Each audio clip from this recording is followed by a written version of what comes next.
ಮನೆ ಖಾಲಿ ಖಾಲಿ ಇರ್ತೈತಿ, ಮನೆ ತುಂಬೋದಿಲ್ಲ. ಮನೆ ಸಾಮಾನುಗಳಿಂದ ತುಂಬೋದಿಲ್ಲ. ಮನೆ ತುಂಬಬೇಕಾದ್ರೆ ಏನೂ ಮಾಡಬೇಕಾಗಿಲ್ಲ. ಸುಮ್ಮನೆ ₹1 ಕೊಟ್ಟು ತಂದು ಒಂದು ಮಣ್ಣಿನ ಪಣತಿ ದೀಪ ಹಚ್ಚಿರಿ, ಬೆಳಕು ಮನೆ ತುಂಬುತ್ತೆ. ಸಾಮಾನು ಮನೆ ತುಂಬುವುದಿಲ್ಲ, ಬೆಳಕು ಮನೆ ತುಂಬುತ್ತದೆ. ಹಾಗೆ ಜೀವನದಲ್ಲಿ ಮನೆಗೆ ಯಾವುದರಿಂದ ಬೆಲೆ, ಬದುಕಿಗೆ ಯಾವುದರಿಂದ ಬೆಲೆ ಅಂದರೆ ಸಂಪತ್ತಿನಿಂದ ಬದುಕಿಗೆ ಬೆಲೆ ಇಲ್ಲ. ಮನೆಯೊಳಗಿರುವ ಸಂಪತ್ತಿನಿಂದ ಬದುಕಿಗೆ ಬೆಲೆ ಇಲ್ಲ. ಮನದೊಳಗಿರುವ ಸಂತೋಷದಿಂದ ಬದುಕಿಗೆ ಬೆಲೆ ಬರುತ್ತದೆ.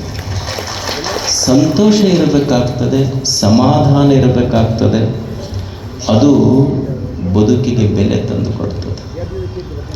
ಸಮಾಧಾನದಂಥ ವಸ್ತು ಜಗತ್ತಿನೊಳಗೆ ಯಾವುದೂ ಇಲ್ಲ.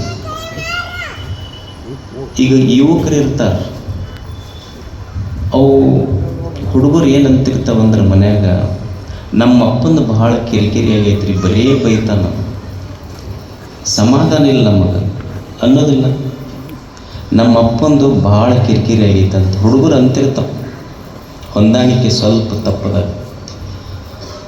ಅದಕ್ಕೆ ನಾವು ಯುವಕರು ಮಕ್ಕಳು ಅರ್ಥ ಮಾಡಿಕೊಳ್ಳೋದೇನೆಂದ್ರೆ, ಅಪ್ಪ ಬೈಲಿ ತಪ್ಪಲ್ಲ.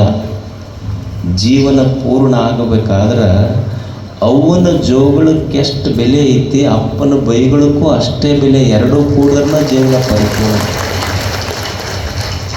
ಒಬ್ಬ ವ್ಯಕ್ತಿಯ ಜೀವನ ಪೂರ್ಣ ಆಗಬೇಕಾದ್ರೆ ಅವ್ವನ ಜೋಗಳ, ಅಪ್ಪನ ಬೈಗಳ ಎರಡೂ ಸೇರಿದ್ರೆ ಪರಿಪೂರ್ಣ ವ್ಯಕ್ತಿ ಆಗ್ತಾನಂತ. ಎರಡೂ ಕೂಡಿ ಬೇಕಾಗ್ತದೆ. ಸ್ವಲ್ಪ ಸಮಾಧಾನ ಬೇಕಾಗ್ತದೆ ಮನುಷ್ಯನಿಗಷ್ಟು. ಸಮಾಧಾನದ ಹುಡುಕಾಟದಲ್ಲಿ ನಾವೇನು ಮಾಡಿಲ್ಲ ಹೇಳಿ. ಎಷ್ಟು ಚಲೋ ಮನೆ ಕಟ್ಟಿರ್ತೀವಿ, ಹೊಸ ಮನೆ ಕಟ್ಟಿಸಿರ್ತೀವಿ. ಯಾರೋ ಬಂದು ಹೇಳಿದ್ರಂದ್ರೆ ಈ ದಿಕ್ಕಿಗಿದು ಇರಬಾರ್ದು ಅಂದ್ರೆ ನಮ್ಮ ದಿಕ್ಕು ಬದಲಾಗ್ತೈತಿ. ಹೋದ ಕೂಡಲೇ ಇದು ಮೆಟ್ಲು ಇಲ್ಲಿರಬಾರ್ದಾಗಿತ್ತು, ಬಾಗಿಲು ಇಲ್ಲಿರಬಾರ್ದಾಗಿತ್ತು, ಜಗಲಿಲ್ಲಿರಬಾರ್ದಾಗಿತ್ತು, ಅಡಿಗೆ ಮನೆ ಇಲ್ಲಿರಬಾರ್ದಾಗಿತ್ತು, ಬೆಡ್ರೂಮ್ ಇಲ್ಲಿರಬಾರ್ದಾಗಿತ್ತು ಅಂತೀವ ಅಂತಿದ್ದ. ಮನಿ ಅಂತಿತ್ತು, ನೀವು ಒಳಗೆ ಬರಬಾರ್ದಾಗಿತ್ತು ಅಂತದ ಮನೆ. ನಿಮ್ಮಂಥವ್ರು ಒಳಗೆ ಬರಬಾರ್ದಾಗಿತ್ತು. ನೀವು ಬರೋದಕ್ಕಿಂತ ಮೊದಲು ನಾವು ಎಷ್ಟು ಆರಾಮಿದ್ದೀವಿ, ಚಲೋ ಮನೆ ಕಟ್ಟಿದ್ರು. ಈಗ ಮತ್ತೆ ನೀವು ಬಂದ ಮೇಲೆ ತೋಡು ಶುರು ಆಗ್ತವ್ರು, ಒಡ್ಸಕ್ಕೆ ಶುರು. ಹೊಸ ಮನೆ ಇನ್ನೂ ಸಮಾಧಾನ ಎಷ್ಟು, ಇದೆಲ್ಲ ಮಾಡಿದ್ದು ಅದಕ್ಕೆ ಸಮಾಧಾನಕ್ಕೆ. ಎಲ್ಲಿ ಸಿಗ್ತದೆ ಸಮಾಧಾನ? ಯಾರ ಕೈಯಲ್ಲೈತೆ?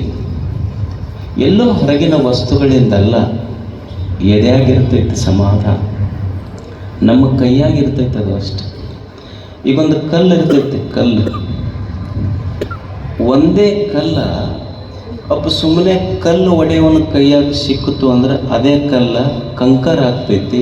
ಒಬ್ಬ ಶಿಲ್ಪಿಯ ಕೈಯಾಗ ಸಿಕ್ಕರೆ ಅದೇ ಕಲ್ಲು ಶಂಕರನಾಗಿ ಪರಿವರ್ತನೆ ಆಗ್ತೈತಿ. ಹೊರಗಿಲ್ಲ, ಕಲ್ಲಿನೊಳಗೆ ಐತದ. ಹಂಗೆ ಸಮಾಧಾನ ಇರುವ ಸಾಮರ್ಥ್ಯ ಹೊರಗಲ್ಲದ ನಮ್ಮ ಎದೆಯೊಳಗಿರ್ತೈತಿ.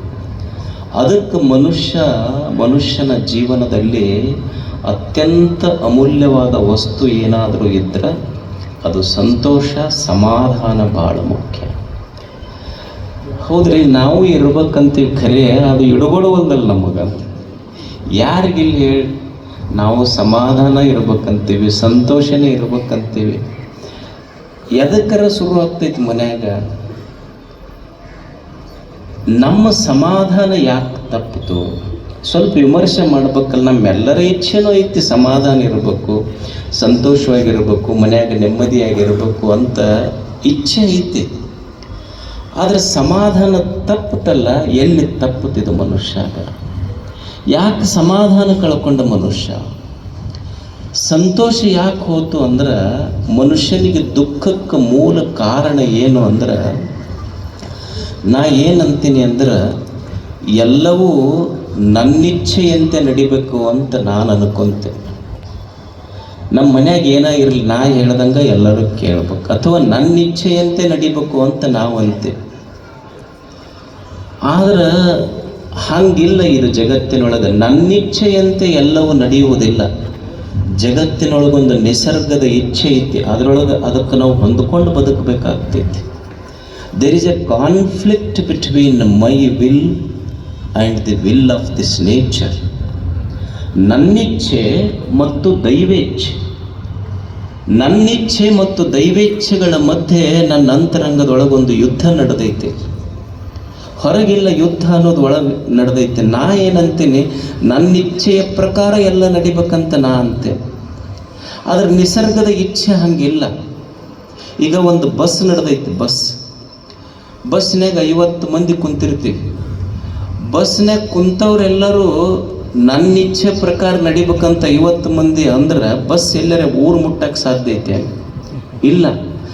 ಬಸ್ನ್ಯಾಗ ಕುಂತ ಪ್ರಯಾಣಿಕರ ಇಚ್ಛೆ ಅಂತ ಬಸ್ ನಡೆಯುವುದಿಲ್ಲ. ಬಸ್ ನಡೆಸುವ ಒಬ್ಬ ಡ್ರೈವರ್ನ ಇಚ್ಛೆಯಂತೆ ಬಸ್ ನಡೀತೈತಿ. ಅದಕ್ಕೆ ಪ್ರಯಾಣಿಕರು ಒಪ್ಪಿಕೊಂಡು ಬದುಕಬೇಕಾಗ್ತೈತಿ. ಹಂಗೆ ನಾವು ಈ ಜಗತ್ತಿನ ಪ್ರಯಾಣಿಕರದೀವಿ. ನಡೆಸ ಒಬ್ಬ ಡ್ರೈವರ್ ಕುಂತಾನಲ್ಲಿ, ಅವನಿಚ್ಛೆಯಂತೆ ನಾವು ನಡಿಬೇಕಾಗ್ತೈತೆ ಅಷ್ಟೇ. ಇಲ್ಲಿ ನನ್ನಿಚ್ಛೆಯಂತೆನೇ ನಡಿಬೇಕು. ನಮ್ಮ ಮನ್ಯಾಗ ನೀವು ಅನ್ನೋದಿಲ್ಲ, ನಾ ಹೇಳಿದ್ದು ಯಾರು ಕಿವ್ಯಾಗ ಹಾಕ್ಕೊಳ್ಳೋದಿಲ್ಲ. ಅವರು ಅಂತಿರ್ತಾರೆ, ನಮ್ಮದು ಯಾರು ಕಿವ್ಯಾಗ ಹಾಕ್ಕೊಂಡ್ರೆ ನಾವು ಇನ್ನೊಬ್ರದ್ದು ಕಿವ್ಯಾಗ ಯಾರು ಕಿವ್ಯಾಗ ಹಾಕ್ಕೊಳಕ್ಕೆ ಅವ್ರದೊಳಗನ ಜಗ್ಗಿ ತುಂಬ್ಯಾವ. ನನ್ನ ಮಾತು ಯಾರು ಕಿವ್ಯಾಗ ಹಾಕ್ಕೊಳ್ವಲ್ರಿ ನಮ್ಮ ಮನ್ಯಾಗ. ನಮ್ಮದು ಮೇನ್ ಚಿಂತೆ ಅಂದ್ರೆ ನಮ್ಮ ಮನ್ಯಾಗ ನಂದು ಯಾರು ಕಿವ್ಯಾಗ ಹಾಕ್ಕೊಳ್ಳೋದಿಲ್ರಿ ಅಂತ ನಾವು ಚಿಂತೆ ಮಾಡ್ತಿರ್ತೀವಿ. ಚಿಂತೆ ಎಲ್ಲೈತಿ ಅಂದ್ರೆ ನನ್ನಿಚ್ಛೆಯಂತೆ ಎಲ್ಲರೂ ನಡಿಬೇಕಂತೀವಲ್ಲ, ಇದು ಸಾಧ್ಯ ಇಲ್ಲ. ನಮ್ಮ ಇಚ್ಛೆ ಏನೈತಿ? ನಮ್ಮೆಲ್ಲರ ಇಚ್ಛೆ ಅಂದ್ರೆ ಒಟ್ಟ ನಮ್ಮ ಶರೀರ ಸೊರಗಬಾರದು, ನಮ್ಮ ಸಂಪತ್ತು ಕರಗಬಾರದು, ನಮ್ಮ ಸಂಬಂಧಗಳು ಮುರಿಬಾರದು, ನಮ್ಮ ಮನ್ಯಾಗ ಯಾರಿಗೆ ಸಾವು ಬರಬಾರ್ದು. ಇದು ನಮ್ಮ ಇಚ್ಛೆ. ಇದು ಹೌದಲ್ಲ? ನಮ್ಮ ಶರೀರ ಸೊರಗಬಾರ್ದು, ನಮ್ಮ ಮನ್ಯಾಗಿನ ಸಂಪತ್ತ ಕರಗಬಾರ್ದು, ಒಟ್ಟ ನಮ್ಮ ಮನ್ಯಾಗ ಯಾವ ಸಂಬಂಧಗಳು ಮುರಿಬಾರ್ದು, ನಮ್ಮ ಮನ್ಯಾಗ ಯಾರಿಗೆ ಸಾವು ಬರಬಾರ್ದು. ಇದು ನಮ್ಮ ಇಚ್ಛೆ. ಅಲ್ಲ, ಇದು ಎಂದರೆ ಸಾಧ್ಯ ಐತೆ ಈ ಇಚ್ಛೆ ಈಡೇರಲಿಕ್ಕೆ? ನಮ್ಮ ಶರೀರ ಒಟ್ಟು ಸೊರಗಬಾರ್ದಂತೇಳಿ ಅಲ್ಲ. ಶರೀರದ ಗುಣಧರ್ಮವೇ ಶರೀರ ಅನ್ನೋದರ ಅರ್ಥನೇ ಯಾವುದು ಸೊರಗತೈತಿ ಅದಕ್ಕೆ ಶರೀರ ಅಂತ ಕರೀತಾರೆ. ಶ್ರೀಯತೆ ಅನೇನ ಇತಿ ಶರೀರ ಅಂದರೆ ಯಾವುದು ಸೊರಗತೈತಿ ಅದು ಶರೀರ. ನೀ ಎಷ್ಟು ಇದನ್ನು ಒನಪು ವಯ್ಯಾರ ಮಾಡಿಟ್ರು ಸೊರಗೋದು ಬಿಡೋದಿಲ್ಲ ಅದು. ಈಗ ನಮಗೆ ಯಾರಿಗಾರ ಇಚ್ಛೆ ಐತೇನೆ, ಈಗ ನಾವೇನು ಅಂತೀವಿ, ನಮಗೆ ಒಟ್ಟ ಮುಖದ ಮೇಲೆ ರಿಂಕಲ್ ಬರಬಾರ್ದು. ನಮಗೆ ಎಲ್ಲರ ಇಚ್ಛೆ ಐತಿಲ್ಲ, ನಮ್ಗೆ ಯಾರ ವಯಸ್ಸಾದಂಗೆ ಕಾಣ್ಬೇಕಂತ ಯಾರಿಗಾರ ಐತೆ. ಅದನ್ನು ಮುಚ್ಕೊಳ್ಳೋ ಸಲುವಾಗಿ ಎಷ್ಟು ಮೆನ್ ವುಮೆನ್ ಅವೇನು ಪಾರ್ಲರ್ಗೆ ಹೋಗ್ಯಾರ. ಎದಕ್ಕೆ? ಮುಖದ ಮೇಲಿನ ರಿಂಕಲ್ ಕಾಣಬಾರ್ದು. ಅಂದ್ರೆ ನಮ್ಮ ಇಚ್ಛೆ ಏನು, ನನ್ನ ಮುಖದ ಮೇಲೆ ಒಟ್ಟು ರಿಂಕಲ್ ಬರಬಾರ್ದು, ನನಗೆ ಯಾರೋ ಅಂಕಲ್ ಅನ್ನಬಾರ್ದು. ಇವನಿಚ್ಛೆ ಒಟ್ಟ ಇನ್ನೂ ಅಂಕಲ್ ಅನ್ನಬಾರ್ದು. ಅಂದ್ರೆ ಅವನಿಚ್ಛೆ ಏನು, ನನ್ನ ಮುಖದ ಮೇಲೆ ರಿಂಕಲ್ ಬರಬಾರ್ದು, ನನಗೆ ಯಾರೋ ಅಂಕಲ್ ಅನ್ನಬಾರ್ದು. ಅಂದ್ರೆ ಇನ್ನೂ ಓಣ್ಯಾಗ ಟ್ವಿಂಕಲ್ ಟಿಂಕಲ್ ಹಾಡ್ಕೊಂತ ಹಾಡ್ಬೇಕನ್ನ ನಾವು. ಇದು ಸಾಧ್ಯ ಐತೇನಿದೆ? ಏನಾರ ಶರೀರ ಅಂದ ಮೇಲೆ ಇದು ಸೊರಗುವುದು ಇದರ ಗುಣಧರ್ಮ. ಇದು ಶರೀರ ಸೊರಗುವುದೇ ಅದು. ಈಗ ನೀವು ಕುಂಬಳಕಾಯಿ ಇರ್ತೈತಿ, ಕುಂಬಳಕಾಯಿಗೆ ಬಂಗಾರದ ಕಟ್ಟು ಹಾಕಿಟ್ರು ಸಹಿತ ಕೆಡುವುದು ಹೇಗೆ ಕುಂಬಳಕಾಯಿಯ ಗುಣಧರ್ಮವೋ, ನೀ ಎಷ್ಟೇ ಶ್ರೀಮಂತನಿರು ಬಡವಿರು ಪ್ರಶ್ನೆ ಇಲ್ಲ, ಸೊರಗುವುದು ಶರೀರದ ಗುಣಧರ್ಮ. ಇದನ್ನು ಒಪ್ಪಿ ನಡಿಬೇಕಾಗ್ತದೆ ಹೊರತು ಇದನ್ನು ಬಿಟ್ಟು ನಡೆದ್ರೆ ಸುಖ ಇಲ್ಲ ಅಷ್ಟೆ. ಅದರ ಇಚ್ಛೆಯಂತೆ ನಡೆಯುವುದಷ್ಟೇ.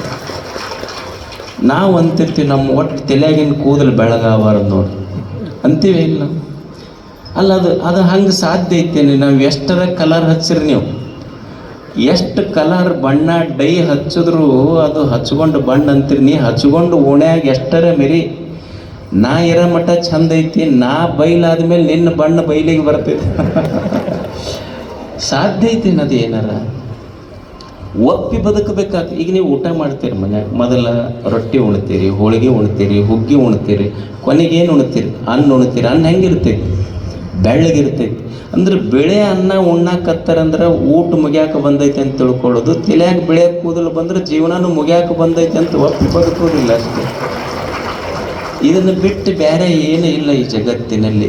ಏನಿದೆಯೋ ಅದನ್ನು ಒಪ್ಪುದು. ಶರೀರ ಅಂದ್ರೆ ಸೊರಗುವುದೇ. ಇದು ಶರೀರ ಸೊರಗತೈತಿ, ಸಂಪತ್ತ ಸರಿತೈತಿ. ನಾವು ಎಷ್ಟು ಲಕ್ಷ್ಮಿ ಪೂಜೆ ಮಾಡಿದ್ರು ಅದು ಒಂದು ದಿವಸ ಸ್ವಲ್ಪ ಹೆಚ್ಚು ಕಡಿಮೆ ಆಗೋದಲ್ಲ. ಪಾಪ ಲಕ್ಷ್ಮಿಗೆ ಎಲ್ಲರೂ ಪೂಜೆ ಮಾಡ್ತಾರೆ, ಎಲ್ಲರ ಮನೆಗೆ ಹೋಗ್ಬೇಕಲ್ಲ. ನಮ್ಮ ಮನೆಗೆ ಒಬ್ಬರ ಮನೆಗೆ ಇರ್ಬೇಕಂದ್ರೆ ಹೆಂಗೆ ಸಾಧ್ಯ ಐತೆ? ಅಂದ್ರೆ ಒಮ್ಮೆ ಹೆಚ್ಚು ಇರ್ತೈತಿ, ಒಮ್ಮೆ ಕಡಿಮೆ ಇರ್ತೈತಿ. ಇದು ಹೆಚ್ಚು ಕಡಿಮೆ ಇದನ್ನು ಒಪ್ಕೋಬೇಕಂತ ಮನುಷ್ಯ. ಸಂಪತ್ತು ಸರಿಯುವುದೇ ಇದು. ಅಲೆಕ್ಸಾಂಡರ್ ಮಹಾರಾಜ ಜಗತ್ತಿನ ಅತ್ಯಂತ ದೊಡ್ಡ ಮಹಾರಾಜ. ಅವನು ಗೆದಿಲಿಕ್ಕೆ ಜಗತ್ತು ರಾಜ್ಯಗಳು ಉಳಿದಿರಲಿಲ್ಲ ಅಂಥ ಮಹಾರಾಜ. ಅವ ಸಾಯುವ ಸಮಯದಲ್ಲಿ ಅವ ಬರೆದ ಮಾತೇನೆಂದರೆ, I am a poor king of rich kingdom. I am a poor king of rich kingdom. ಸಾವಿನ ದೃಷ್ಟಿಯಲ್ಲಿ ಯಾರೂ ಶ್ರೀಮಂತರು ಇಲ್ಲ, ಬಡವರು ಇಲ್ಲ. ನಾನು ಶ್ರೀಮಂತ ರಾಜ್ಯದ ಬಡವ ದೊರೆ. ಯಾಕಂದ್ರೆ ಸಾವಿನ ಸಮೀಪ ಇದ್ದಾಗ, ಸಾವಿನ ದವಡೆಯಲ್ಲಿದ್ದಾಗ ಶ್ರೀಮಂತನೂ ಅಷ್ಟೇ, ಬಡವನೂ ಅಷ್ಟೇ. ಯಾಕಂದ್ರೆ ಶ್ರೀಮಂತನೂ ಬಡವನಾಗಿಯೇ ಸಾಯಬೇಕು, ಬಡವನು ಸಹಿತ ಬಡವನಾಗಿಯೇ ಸಾಯಬೇಕು. ಇದು ಜಗತ್ತಿನ ನಿಯಮ. ಇದು ಒಪ್ಕೋಬೇಕಾಗ್ತದಲ್ಲ ನಾವೀಗ. ಸಂಪತ್ತು ಸರಿತೈತಿ, ಕೀರ್ತಿ ವಾರ್ತೆಗಳು ಸರಿತಾವೆ. ಯಾರ ಹೆಸರು ಖಾಯಂ ಇದ್ದಾಗ ಹಂಗೆ ಉಳಿತೈತೆ. ಒಮ್ಮೆ ಮಾನ ಬರ್ತದೆ, ಒಮ್ಮೆ ಅಪಮಾನಗಳು ಬರ್ತವೆ, ಒಮ್ಮೆ ಸನ್ಮಾನಗಳು ನಡೀತವೆ, ಒಮ್ಮೆ ಅಪಮಾನಗಳು ನಡೀತಾವ. ಇದನ್ನು ಒಪ್ಪಿಕೊಂಡು ಬರೀ ನಡಿಬೇಕಿಲ್ಲ ಅಷ್ಟೆ. ನನಗೆ ಯಾವಾಗಲೂ ಮ್ಯಾಲ ಕುಂದ್ರಿಸ್ಬೇಕಂತ ನಡೆಯೋದಿಲ್ಲ. ಈಗ ನೀವು ಮಸ್ತ್ ಕುರ್ಚಿ, ನಮಗೆ ಮುಂದಿನ ಸೀಟ್ ಬೇಕು, ಮುಂದಿನ ಸೀಟ್ ಬೇಕಂತ ಕುಂತಿದ್ರಿ, ಮಳೆ ಬಂತಿಲ್ಲ, ಮುಂದಲ್ಲ ಹಿಂದೆ ಸಹಿತ ಕುರ್ಚಿ ಸಿಗಲಿಲ್ಲ. ಕೊನೆಗೆ ನಿಂದಿರ್ಬೇಕಾತ ಹೊಳ್ಳಿ. ಅಂದ್ರೆ ನಮ್ಮ ಇಚ್ಛೆಯಂತೆ ಇಲ್ಲೇನೂ ನಡೆಯುವುದಿಲ್ಲ. ಯಾವ ಕೀರ್ತಿ ವಾರ್ತೆಗಳು ಇಲ್ಲಿ ನಡೆಯುವುದಿಲ್ಲ. ಯಾರ ಕೀರ್ತಿ ಖಾಯಂ ಹಂಗ ಉಳ್ದಾವ ಹೇಳ್ರಿ. ಈಗ ನೀವು ಮನ್ಯಾಗ ಪೂಜೆ ಮಾಡ್ತೀರಿ, ಪೂಜೆ ಮಾಡುವಾಗ ಲಕ್ಷ್ಮೀ ಪೂಜೆ ಅವು ಎಲ್ಲ ಮಾಡ್ತೀರಿ. ಲಕ್ಷ್ಮೀ ಪೂಜೆ, ಸರಸ್ವತಿ ಪೂಜೆ ಮಾಡ್ಬೇಕಾದ್ರೆ ಮೊದಲೊಂದು ಎಲೆ ಅಡಿಕೆ ಬೆಟ್ಟ ಇಟ್ಟು ಮೊದಲೇನು ಪೂಜೆ ಮಾಡ್ತೀರಿ? ಗಣಪತಿ ಪೂಜೆ ಮಾಡ್ತೀರಿ. ಅಂದ್ರೆ ಉಳಿದು ಎಲ್ಲ ದೇವರು ಕೂಡಬೇಕಾಗಿತ್ತಂದ್ರೆ ಗಣಪತಿ ಪರ್ಮಿಷನ್ ತೊಗೊಂಡು ಉಳಿದ ದೇವರು ಕೂಡಬೇಕು ಮೊದಲ. ಈ ಗಣಪತಿ ಕೂಡಬೇಕಾದ್ರೆ ಪೊಲೀಸರ ಪರ್ಮಿಷನ್ ತಗೋಬೇಕು. ಈಗ ಗಣಪತಿ ಕೂಡಬೇಕಾದ್ರೆ ಪೊಲೀಸರ ಪರ್ಮಿಷನ್ ತಗೊಂಡು ಕೂಡಬೇಕಾಗಿತ್ತು. ಅಂದ್ರೆ ದೇವಾನು ದೇವತೆಗಳ ಕೀರ್ತಿ ವಾರ್ತೆಗಳಿಲ್ಲಿ ಉಳಿದಿಲ್ಲ ಅಂದ ಮೇಲೆ ನಮ್ಮದೇನು ಪ್ರಶ್ನೆ ಐತೆ ಹೇಳಿ ಜಗತ್ತಿನ? ಅಂದ್ರೆ ಸಂಪತ್ತು ಸ್ವಲ್ಪ ಸರಿಯುವುದೇ ಇಲ್ಲಿ, ಸಂಬಂಧಗಳು ಮುರಿಯುವುದೇ. ಏನು ಎಲ್ಲವೂ ಹಂಗೆ ಇರ್ತಾವನು, ಒಮ್ಮೆ ಹೆಚ್ಚ, ಒಮ್ಮೆ ಕಡಿಮೆ. ಒಬ್ಬ ಮಿತ್ರ ಇರ್ತಾನ, ಒಮ್ಮೆ ವೈರಿ ಆಗ್ತಾನ, ಒಬ್ಬ ವೈರಿ ಆಗ್ತಾನ, ಒಮ್ಮೆ ಮಿತ್ರ ಆಗ್ತಾನ. ಇದನ್ನು ಒಪ್ಪಿಕೊಳ್ಳೋದು ಯಾಕೆ ಬಿಟ್ಟರು ಅನ್ನೋ ಪ್ರಶ್ನೆ ಇಲ್ಲ, ಒಪ್ಪಿಕೊಳ್ಳೋದಷ್ಟೇ. ಇದು ಹೀಗೆ, this is the way of the world. ಇದು ಜಗದ ರೀತಿ. ಬಂದಾಗ ಯಾಕಂತ ಕೇಳೋದಿಲ್ಲ, ಹೋದಾಗೂ ಯಾಕಂತ ಕೇಳೋದಿಲ್ಲ. ಬಂದಾಗ ಎಷ್ಟು ಪ್ರೀತಿ, ಹೋದಾಗೂ ಅಷ್ಟೇ ಪ್ರೀತಿ. ಅಷ್ಟೆ ಸಂಬಂಧಗಳು ಅಂದ ಮೇಲೆ ಒಮ್ಮೆ ಹೆಚ್ಚು ಕಡಿಮೆ ನಮ್ಮ ಇಚ್ಛೆ ಏನು, ನಮ್ಮ ಒಟ್ಟು ಸಂಬಂಧಗಳು ಮುರಿಬಾರ್ದಂತೀವಿ. ಆದರೆ ಜಗದ ಇಚ್ಛೆ ಹಂಗಿಲ್ಲ. ಸಂಬಂಧಗಳಂದ ಮೇಲೆ ಸ್ವಲ್ಪ ಹೆಚ್ಚು ಕಡಿಮೆ ಆಗ್ತಾವ, ಒಪ್ಕೋಬೇಕಿದನ್ನಷ್ಟೇ. ಸಂಬಂಧಗಳಂದ ಮೇಲೆ ಸ್ವಲ್ಪ ಹೆಚ್ಚು ಕಡಿಮೆ ಆಗೋದೇ ಮೊದಲಿದ್ದಂಗೆ. ಈಗ ನೀವು ಮದುವೆ ಆದವ್ರು ಅದಿರಿ, ಇಲ್ಲೆಲ್ಲ ನಿಮ್ಮ ಪುರಾಣ ಕೇಳ್ರಿ, ಹಂಗೆ ಉಳ್ದವನಿಗೆಲ್ಲ ಮೊದಲು ಹೆಂಗಿತ್ತು, ಈಗ ಹಂಗೆ ಉಳ್ದವನು ಇಲ್ಲ. ನಿಮ್ಮ ಮದುವೆ ಫೋಟೋ ನೋಡ್ಕೊಡ್ರಿ ಹೆಂಗಿರ್ತೈತಿ. ನಿಮ್ಮ ಮದುವೆಯಾಗ ಏನು ಒಂದು ಬಾಟ್ಲ್ ಇಟ್ಟಿರ್ತಾರೆ, ಸ್ಟ್ರಾ 2 ಇರ್ತಾವೆ, ಬಾಟ್ಲ್ 1 ಕೊಟ್ಟಿರ್ತಾರೆ. ಏನು ನಿಮ್ಮ ತುತ್ತು ಅವ್ರ ಬಾಯಾಗ, ಅವ್ರ ತುತ್ತು ನಿಮ್ಮ ಬಾಯಾಗ. ಏನು ಮದುವೆ ಫೋಟೋ ನೋಡಿದ್ರು. ಈಗ ನೋಡ್ರಿ, ಒಂದು ಆ ಕಡೆ ಕುಂತಿರ್ತೈತಿ, ಅವ್ರು ಹೇಳೇ ಕರ್ಕೊಂಬಂದಿರ್ತಾರೆ. ಈಗ ನಾ ಅಂತೂ ಅಡುಗೆ ಮಾಡೋದಿಲ್ಲ, ಅಲ್ಲೇ ಅಪ್ಪನ ಮಠದಾಗ ಏನು ಮಾಡ್ತೀವಿ ಮಾಡ್ಕೊಂಬಂದ. ಹಂಗೆ ಉಳ್ದವ. ಮೊದಲ ಫೋಟೋ, ಮದುವೆ ದಿವಸದ ಫೋಟೋದಾಗ ಇವ್ರ ತುತ್ತು ಅವ್ರ ಬಾಯಾಗ, ಅವ್ರ ತುತ್ತು. ಮಠಕ್ಕೆ ಬಂದು ಗುರುಗಳ ಹತ್ರ ಸಾಕಾಗೈತಿದ್ದು ಸಂಸಾರ. ಅವ್ರು ಗುರುಗಳಂದ್ರು, ಅಲ್ಲೋ ಮನೆಗೆ ಬಂದಾಗ ಫೋಟೋ ತೋರಿಸಿದ್ದಲ್ಲ, ನಿನ್ನ ತುತ್ತು ಅವ್ರ ಬಾಯಾಗ, ಅವ್ರ ತುತ್ತು. ಆ ತುತ್ತ ಕುತ್ತು ತಂದೈತಿ ನನಗೆ. ಆ ತುತ್ತ ಇವತ್ತು ಪೂರ ಕುತ್ತು ತಂದೈತಿದ. ಉಳ್ದಾವೇನು ಸಂಬಂಧಗಳು? ಒಮ್ಮೆ ಹಂಗಿರ್ತೈತಿ, ಒಮ್ಮೆ ಹಿಂಗಿರ್ತೈತಿ. ಇದು ಇಷ್ಟ ಅಂತ ತಿಳ್ಕೊಂಡು ಬದುಕೋದಿಲ್ಲ. ಸಂಬಂಧಗಳಂದ ಮೇಲೆ ಸ್ವಲ್ಪ ಹೆಚ್ಚು ಕಡಿಮೆ ಆಗುವುದೇ, ಸಾವು ಬರುವುದೇ, ರೋಗ ರುಜಿನಿಗಳು ಬರುವುದೇ. ನಾವು ಎಷ್ಟು ದೇವರಿಗೆ ದೀರ್ಘದಂಡ ನಮಸ್ಕಾರ ಹಾಕಿವ್ರಿ. ನಮ್ಮ ಮಕ್ಕಳಿಗೆ ನೆಗಡಿ ಯಾಕೆ ಬರ್ಬೇಕಂದ್ರೆ ಮೂಗೈತಿ, ನೆಗಡಿ ಬರ್ತೈತೆ ಅಷ್ಟೆ. ನಮಗೆ ಯಾಕೆ ತಲೆನೋವು ಬರ್ಬೇಕ್ರಿ ಅಂದ್ರೆ ತಲೆ ಐತಿ, ತಲೆನೋವು ಬರೋದು ಅಷ್ಟೆ. ದೇಹ ಐತಿ ಅಂದ ಮೇಲೆ ಸಾವು ಒಂದು ದಿವಸ ಬರುವುದೇ ಅಷ್ಟೆ. ಸ್ವಲ್ಪ ಹೆಚ್ಚ, ಒಂದು ಸ್ವಲ್ಪ ಕಡಿಮೆ ಅಷ್ಟೆ. ಬಂದವರೆಲ್ಲ ಇಲ್ಲೇ ಎರ್ಕೊಂತ ಹೋಗಿದ್ರೆ ಹಿಂದಿನವ್ರು ಇದ್ದಿದ್ರೆ ಮತ್ತು ನಮಗೇನು ಜಾಗ ಸಿಗ್ತೈತಿ? They have vacated this place. ನಮಗೆ ಜಾಗ ಸಿಕ್ಕೈತಿ, soon we have to vacate this place. ಇನ್ನೊಂದು ಸ್ವಲ್ಪ ದಿವ್ಸಕ್ಕೆ ನಾವು ಹಂಗೆ ಹೋಗೋದಿಲ್ಲ ಅಷ್ಟೆ, ಸಾವು ಬರುವುದೇ ಅಷ್ಟೇ. ಸಾಕ್ರಟಿಸ್ ಅಂತಿದ್ದ, ಸಾಕ್ರಟಿಸ್ ಅವನ ಶಿಷ್ಯ ಇದ್ದ ಕ್ರೇಟೋ ಅವನ ಹೆಸರು. ಸಾಕ್ರಟಿಸ್ ಒಬ್ಬ ದೊಡ್ಡ ತತ್ವಜ್ಞಾನಿ. ಅವನಿಗೆ ಹ್ಯಾಮ್ಲಾಕ್ ಅಂತ ಒಂದು ಸ್ಲೋ ಪಾಯ್ಸನ್ ವಿಷ ಕೊಟ್ಟರು ಅವನಿಗೆ. ದೊಡ್ಡ ಜ್ಞಾನಿಗೆ ಸಮಾಜ ಜ್ಞಾನಿಗಳನ್ನು ಪರಿಗಣಿಸಿದ ರೀತಿ ವಿಭಿನ್ನ ಐತಿ. ಒಬ್ಬ ಜ್ಞಾನಿ, ತತ್ವಜ್ಞಾನಿ, ಯಾವನ ಹೃದಯದಲ್ಲಿ ಸದಾ ಸಮಾಜ ನಂದು, ಸಮಾಜದ ಮಕ್ಕಳು ಬೆಳಗಬೇಕು, ಸಮಾಜದ ಜನ ಜ್ಞಾನಿ ಆಗಬೇಕಂತ ಯಾವನ ಎದೆಯೊಳಗಿತ್ತೋ ಅಂಥ ಎದೆಗೆ ಸಮಾಜ ವಿಷ ಹಾಕ್ತು. ಅಂಥ ಸಾಕ್ರಟಿಸನಿಗೆ ಸ್ಲೋ ಪಾಯ್ಸನ್ ಹಾಕಿದ್ರು. He was about to dye.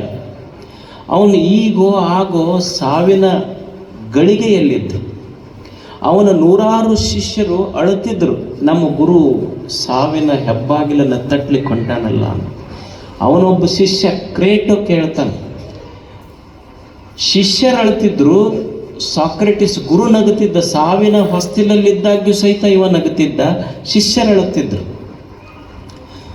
ಶಿಷ್ಯ ಕ್ರೇಟೋ ಗುರುವಿಗೆ ಕೇಳ್ತಾನಲ್ಲ, ಗುರುಗಳೇ ಸಾವು ಸಮೀಪ ಐತಿ, ಇಷ್ಟು ಸಾವು ಸಮೀಪ ಇದ್ರೂ ನೀವು ನಗಕತ್ತಿರಲ್ಲ, ಕಾರಣ ಏನು? ಆ ಜ್ಞಾನಿಯ ಮಾತು ಎಷ್ಟು ಚಲೋ ಅಂದ್ರೆ, ಅಲ್ಲ ಸಾವಿಗೆ ಭಯ ಪಡುವ ಅವಶ್ಯಕತೆ ಏನೈತಿ ಅಂತ. ಯಾಕಂದ್ರೆ ಈಗ ನಾ ಅದೇನಿಲ್ಲ, ನಾ ಇದ್ದಾಗ ಸಾವು ಬಂದಿಲ್ಲ, ಸಾವು ಬಂದಾಗ ನಾನೇ ಇರುವುದಿಲ್ಲ ಅಂದ ಮೇಲೆ ಹೆದರಿಕೆ ಭಯ ಎಲ್ಲೈತೆ ಅಂತ. ಸಾವಿಗೆ ನನಗೆ ಭೇಟಿನೇ ಆಗೋದಿಲ್ಲ, ಸಾವಿಗೂ ನನಗೂ ಭೇಟಿ ಇಲ್ಲ ಅಂದ ಮೇಲೆ ಭಯ ಪಡುವ ಪ್ರಶ್ನೆ ಎಲ್ಲೈತೆ. ಅಂದ್ರೆ ಮನುಷ್ಯ ನನ್ನಿಚ್ಛೆಯಂತೆ ನಡೆಯುವುದಿಲ್ಲ, ಇಲ್ಲೊಂದು ನಿಸರ್ಗದ ಇಚ್ಛೆ ಐತಿ. ಶರೀರ ಸೊರಗುವುದೇ, ಸಂಪತ್ತು ಕರಗುವುದೇ, ಸಂಬಂಧಗಳು ಮುರಿಯುವುದೇ, ಸಾವು ಬರುವುದೇ. ಈ ನಿಸರ್ಗದ ಇಚ್ಛೆಯನ್ನು ನಾವು ಒಪ್ಪಿ